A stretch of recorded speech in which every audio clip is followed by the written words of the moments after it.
So guys, ito yung counterpart ng Honda NBox, ang Suzuki Spacia. So tingnan natin to, paikot.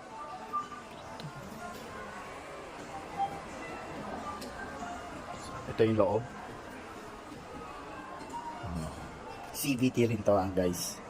So ang seating capacity ay 4. Ayan. So ito nako-forward at nako-fold.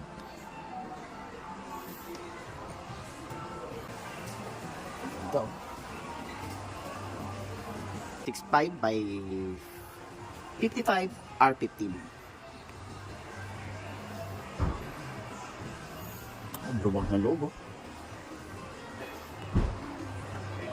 Lalo sa likod. So maganda rito, itong Suzuki Spacia ay dual aircon, unlike sa Honda NBox, single aircon.